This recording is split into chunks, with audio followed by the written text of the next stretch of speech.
जरा सोचो अगर एक शाओलिन मॉन्क एक आम स्कूल में पढ़ने लगे, क्या हालत होगी बाकी बच्चों की। कुछ ऐसा ही होता है हमारी आज की कहानी में। कहानी की शुरुआत होती है ली नाम के एक लड़के से जो एक शाओलिन गुरुकुल में कुंफू सीखता था। वो जन्म से ही यहाँ पर ट्रेनिंग ले रहा था। एक दिन ली गुरुकुल के मंदिर में गया और माफी मांगी क्योंकि अब जो वो करने वाला है वो शायद सही नहीं होगा। उसी वक्त एक योद्धा ने साइड से उस पर हमला कर दिया। अचानक हमले से ली चौंक गया, लेकिन उसने जैसे तैसे वार का सामना किया। योद्धा ने उसे दीवार पर फेंक दिया, लेकिन ली कूदकर वापस आ गया। उसने हवा में ही योद्धा के सीने पर वार किए और कुछ ही पलों में उसे हरा दिया। इसके बाद बारी आई एक तलवारबाज योद्धा की। ली ने उसे भी अपनी काबिलियत से धूल चटा दी। इसके बाद वो तीसरे योद्धा की ओर बढ़ा। हालांकि वो योद्धा ध्यान में बैठा था, लेकिन फिर भी ली के आने की आहट सुनकर उसने अपनी माला शीशे में दे मारी, जिससे ली की आंखें चौंधिया गई। अगले ही पल में उसने ली को उठाकर जमीन पर पटक दिया। योद्धा बस जीतने ही वाला था कि ली फिसल कर बच गया और फिर दोनों में जबरदस्त लड़ाई शुरू हो गई। अंत में जीत ली की ही हुई। फिर वो मंदिर में सर झुकाकर बाहर चला गया। गुरुकुल के टीचर ने उसे बताया कि परीक्षा में उसने सबसे ज्यादा हुनर दिखाया है, इसलिए उसे शहर के नए स्कूल में जाने का मौका मिलेगा। शहर में वो 3 लोगों के परिवार के साथ रहेगा, जिसमें 2 बच्चे और एक उनका पिता है। वो आदमी दरअसल एक साइंटिस्ट है जो गुरुकुल के टीचर को जानता था। इसके बाद ली नए शहर की ओर रवाना हो गया। नए स्कूल में एक 15 साल का लड़का फैंग था जो टाइकोंडो का खिलाड़ी था। उसकी छोटी बहन शैन शैन अपने भाई से बेहद प्यार करती थी। स्कूल के टाइकोंडो क्लब को लैन संभालती थी। वो फैंग के मुकाबले देखकर उसे उसकी कमियां बताती थी ताकि वो और बेहतर हो सके।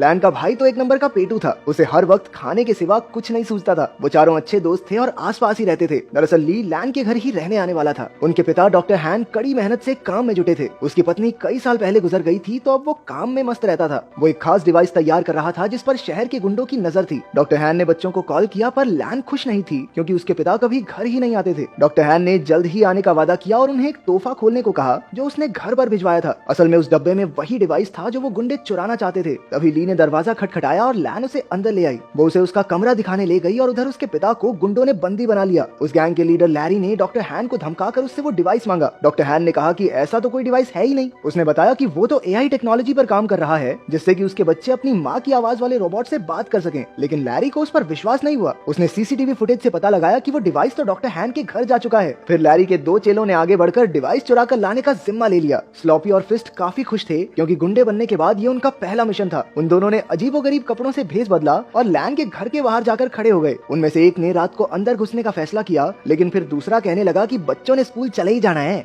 दिन में चुरा लेंगे भाई, क्या हो गया। घर में ली नए शहर के तौर तरीके सीख रहा था। उसने लैन को टाइकोंडो मैच देखते हुए देखा तो उसे भी ये खेल दिलचस्प लगा। रात को जब वो ध्यान में बैठा तो यू की वीडियो गेम की वजह से उन दोनों में बहस छिड़ गई, लेकिन जल्द ही दोनों मिलकर वीडियो गेम का मजा उठाने लगे। उधर लैन ने अपने कमरे में जब वो तोहफे का डिब्बा खोला तो उसमें एक पांडा की चेन निकली। वो नहीं जानती थी कि दरअसल ये पांडा वो पेन ड्राइव है जिसके पीछे वो गुंडे कब से पड़े हैं। जब लैन ने बटन दबाया तो पांडा ने उसे पासवर्ड रखने को कहा। तभी लैन ने कहा कि कैसा पासवर्ड, और अनजाने में यही पासवर्ड सेट हो गया। फिर पांडा को ऑन करने पर उसे पता चला कि उसमें उसकी माँ की आर्टिफिशियल इंटेलिजेंस वाली आवाज है। अगली सुबह ली यू और लैन के साथ स्कूल के पहले दिन के लिए निकल पड़ा। उन दोनों गुंडों ने बच्चों को बाहर जाते देखा और अपने प्लान को अंजाम देने का फैसला किया, लेकिन तभी उनमें से एक की नजर उस पैंडा की चेन पर पड़ी जो लैन ने अपने बैग से टांग रखा था। अब उन्होंने लैन से वो डिवाइस छीनने का प्लान बनाया। रास्ते में लैन ने ली को फैंग से मिलवाया। उसी वक्त एक गुंडे ने चुपके से की चेन चुरा ली और वहाँ से भाग गया। तभी ली ने उसे देख लिया और अपनी फुर्ती दिखाते हुए उसने गुंडे को झट से पकड़ लिया। तभी फैंग भी उसका साथ देने आ गया और दोनों ने मिलकर उस गुंडे की खूब धुलाई की, लेकिन वो गुंडा अब भी नहीं माना और एक बार फिर से पैंडा चुरा कर भाग निकला। अब की बार उन सभी दोस्तों ने मिलकर उसे कचरे के डब्बे में फिट करके सड़क से लुढ़का दिया। फिर स्कूल में ली की क्लास के बच्चे एक शाओलिन योद्धा को देखकर हैरान रह गए। वो उससे पूछने लगे कि क्या कभी वो शादी कर सकता है। वो उससे उल्टे पुल्टे सवाल पूछने लगे। तुम कभी शादी कर सकते हो क्या? भाई कुंफू करके दिखा दे भाई। हाँ, एक बार दिखा दो। हाँ, एक बार भाई, एक बार कुंफू करके दिखा दे भाई, मजा आ जाएगा।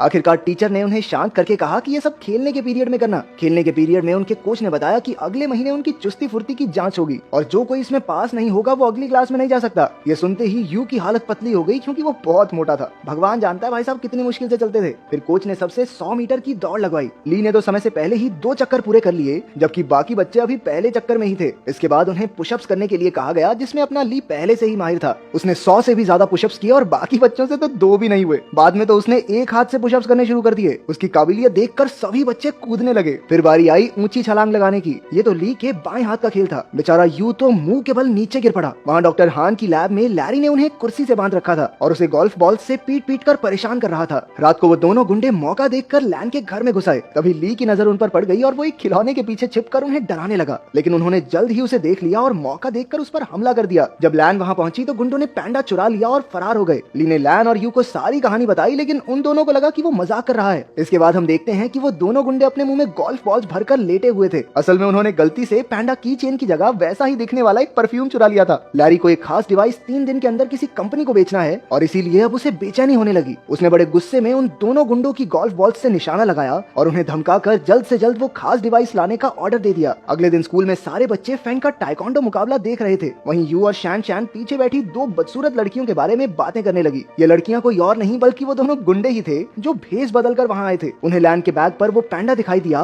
और दोनों उसे चुराने के लिए सही मौके का इंतजार करने लगे। उसी वक्त ली ने फैंग को एक मुकाबले की चुनौती दी। इस मजेदार मुकाबले को देखने के लिए सभी बच्चे भागकर आगे चले गए। अब सही मौका देखकर गुंडों ने बैग से पैंडा चुराने की कोशिश की, लेकिन इस चक्कर में उनके नकली बाल वहीं फंस गए। उधर मुकाबले में फैंग और ली में जबरदस्त टक्कर हो रही थी। दोनों ही एक दूसरे पर भारी पड़ रहे थे। आखिरकार दोनों ने एक दूसरे को ना मारने का फैसला किया और मुकाबला खत्म हुआ। उसी वक्त सबने पीछे मुड़कर उन दोनों गुंडों को पहचान लिया। बच्चों ने मिलकर उन पर हमला बोल दिया, लेकिन इस बार वो एक बच्ची को मारने की धमकी देकर पैंडा डिवाइस लेकर भाग गए। फिर बच्चे मिलकर प्रिंसिपल के पास गए और पुलिस को बुलाकर सारा माजरा समझाया। वहीं ली खुद को इस सब का जिम्मेदार समझ रहा था, क्योंकि अगर उसने फैंग को चुनौती नहीं दी होती तो लैन अपने बैग से दूर ही न जाती। लेकिन बाकी बच्चों ने उसे दिलासा दिया कि ऐसा नहीं सोचना चाहिए। आखिरकार लैरी के हाथ वो डिवाइस लग गया और उसके जरिए उसने कंप्यूटर पर एक प्रोग्राम चलाया, लेकिन उसे इस्तेमाल करने के लिए पासवर्ड की जरूरत थी ये वो नहीं जानता था। उसने कुछ प्रोग्रामर्स को बुलाकर लॉक खोलने के लिए कहा, लेकिन पूरा दिन बीतने पर भी कुछ हाथ नहीं लगा। अब लैरी के गुस्से की सभी हदें पार हो गई थी। तभी उसने डॉक्टर हैन के फोन पर उसकी बेटी का मैसेज देखा। लैन चाहती थी कि उसके पिता उसके जन्मदिन के लिए कल घर आ जाएं। लैरी ने डॉक्टर हान की तरफ से कल पार्टी में पहुंचने का वादा कर दिया। अगले दिन लैन और उसके दोस्त जन्मदिन की पार्टी की तैयारी कर रहे थे। बाकी सब लैन को घर में अकेला छोड़कर उसके लिए तोहफे लेने गए। तभी लैन को उसके पिता का मैसेज मिला कि वो घर के बाहर आ गया है, लेकिन जैसे ही वो बाहर निकली उसे किसी ने अगवा कर लिया और गाड़ी में डालकर ले गया। उसी वक्त ली और उसके दोस्तों ने लैन को वैन में देखा और अपनी साइकिल्स लेकर उसका पीछा करने लगे। अंत में सब डॉक्टर हान की लैब में पहुंचे और लैन को ढूंढने लगे। वहीं लैरी और उसके बिजनेस पार्टनर में बहस छिड़ी हुई थी, क्योंकि लैरी उस खास डिवाइस को कल बेचने वाला था, लेकिन अब तक उसे उसका पासवर्ड तो पता नहीं। अब लैरी गुस्से में लैन के गले पर चाकू रखकर उससे पासवर्ड पूछने लगा। लैन ने जवाब दिया, कैसा पासवर्ड? और उसी वक्त वो प्रोग्राम चालू हो गया। बाहर शुरुआत वाले दोनों गुंडे अड्डे की रखवाली कर रहे थे। ली और फैंग ने उन पर हमला करके उन्हें कुछ ही पलों में चित कर दिया, लेकिन इसके बाद उनका सामना हुआ लैरी के आदमी ब्रैडली से। वो भी एक खतरनाक फाइटर था, इसलिए ली और फैंग मिलकर भी उसे हरा नहीं पा रहे थे। अंदर लैब में लैरी की डील पक्की होने ही वाली थी कि उसी वक्त यू ने आकर चुपके से अपनी बहन और पिता को रिहा कर दिया। ली ने भी वहां पहुंचकर गुंडों का मुकाबला किया। उसी वक्त लैरी पेनड्राइव वाला बैग लेकर बाहर की ओर भागा, लेकिन डॉक्टर हान, यू और लैन ने मिलकर उसकी धुलाई कर दी। ली एक बार फिर से ब्रैडली के साथ मुकाबला करने में फैंग का साथ देने पहुंच गया। आखिरकार वो दोनों मिलकर उसे हराने में कामयाब हो गए। अंत में पुलिस भी वहां पहुंच गई और सारे गुंडों को पकड़ लिया। बाद में ली और यू को उनकी बहादुरी के लिए प्रिंसिपल ने